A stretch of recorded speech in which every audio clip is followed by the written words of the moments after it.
सुप्रभात बच्चों। आज हम आप लोगों के पाठ्य पुस्तक से वर्ग पंचम का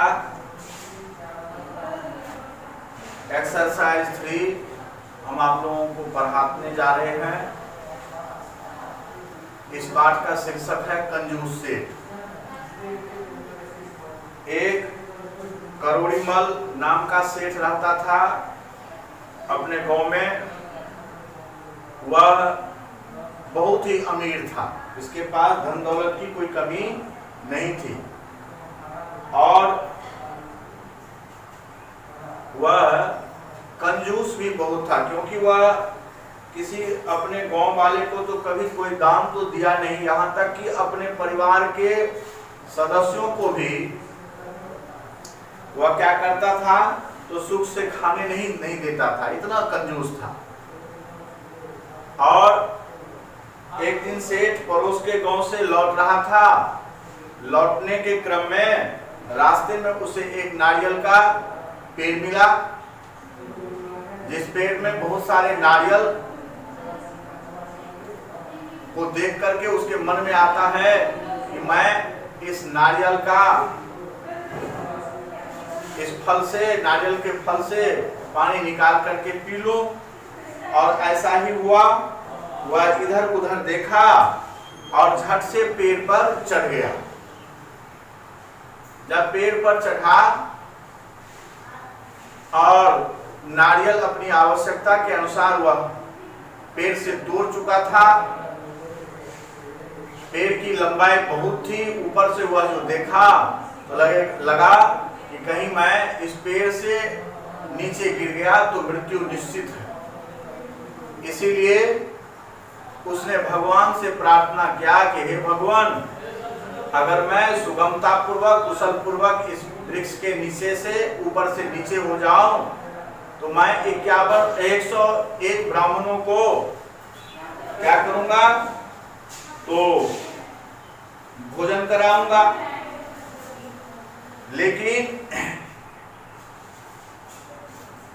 जब वह कुछ दूर पेड़ से नीचे आया तो उसको लगा कि भाई बेकार में भगवान को 101 ब्राह्मणों को खिलाने का वचन दिया, कोबला किया है। ये तो चढ़ने से ज्यादा आसान है उतरना। कहा कि चलो है, क्योंकि भगवान के कारण ही हमें साहस आया है, तो अब इसको आधा कर देते हैं, 51 ब्राह्मणों को खिलाएं।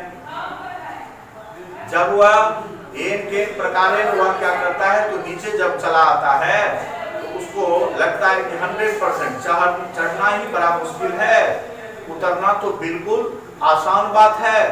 चलिए फिर भी मैंने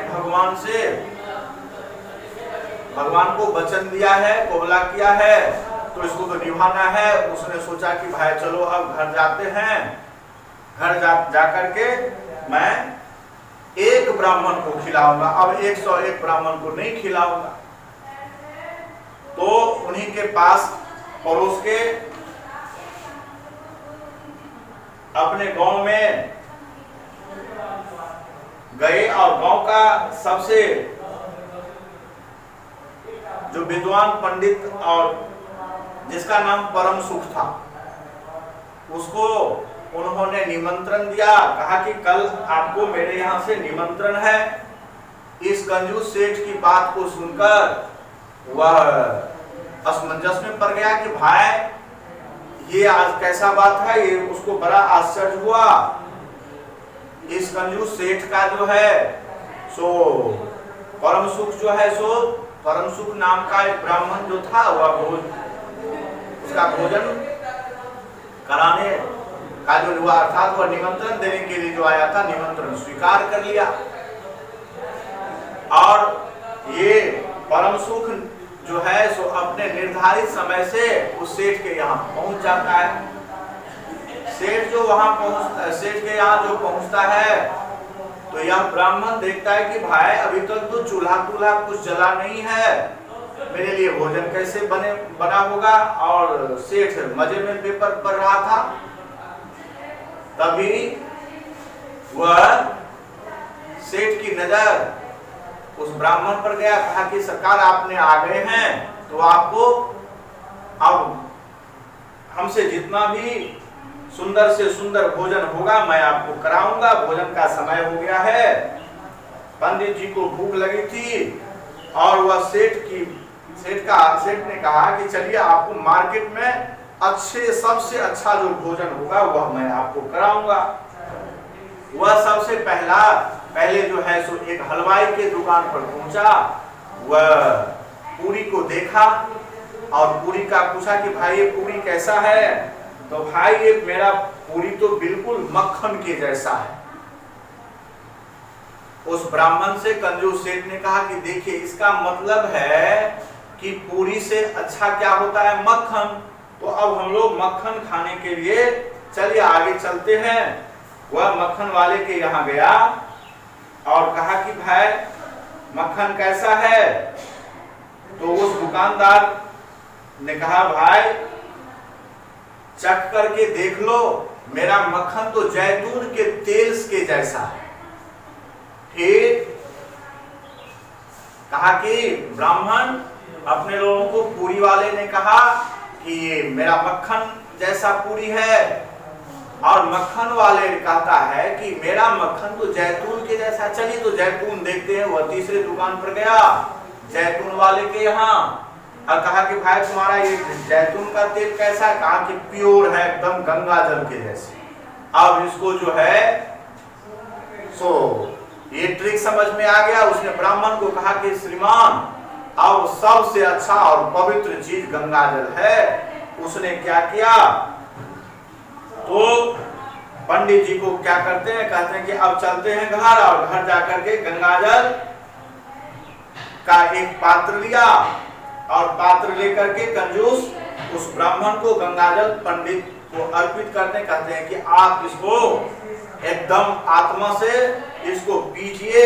आपने मेरे यहाँ आकर के हमारा तो धन्य धन्य जीवन किया ही, मेरी 7 पीढ़ियां तर गई। आज आपके जैसा निकृष्ट ब्राह्मण मेरे यहाँ भोज खाएगा और आज आप गंगाजल पीते हैं। बेचारे ब्राह्मण पूरी तरह फंस गए अपनी मूर्खता के कारण। और पंडित जी थोड़ा सा गंगाजल पिया और मन ही मन जो है सो अपनी मूर्खता पर पश्चाताप करने लगा था। वह सोच रहे थे कि भाई हम तो पहले ही से सोच रहे थे कि भाई इतना कंजूस आदमी भोजन कैसे कराएगा। और इस प्रकार वह जब कुछ गंगाजल पी करके विदा लेकर के चलना शुरू करते हैं तो सेठ जी बड़े भक्ति भाव से उनको विदा करते हैं और कहते हैं कि पंडित जी आज मैंने ईश्वर को अपना दिया हुआ वचन को मैंने पूरा किया। आप मुझे आशीर्वाद दें कि मैं ऐसे ही अपने वचन का पालन करता रहूं। और पंडित जी ने अपना माथा पीटा और कंजूस सेठ को आशीर्वाद देकर भूखे पेट अपने घर लौट आया। ऐसा कंजूस था। यह करोड़ीमल का यह कंजूस वाली कहानी आप लोगों को सुनकर के अच्छा लगा होगा। आप लोगों को इसका प्रश्न उत्तर हमने लिखाया है। आप लोग घर पर सुरक्षित रह करके इसका प्रश्न उत्तर भी याद करेंगे, इसका खाली स्थान भी बनाएंगे और आप घर पर रह करके स्वाध्याय करेंगे। धन्यवाद। फिर अगले क्लास में मैं फिर कल आपसे मिलूंगा। तब तक के लिए सुरक्षित और स्वस्थ रहिए। धन्यवाद।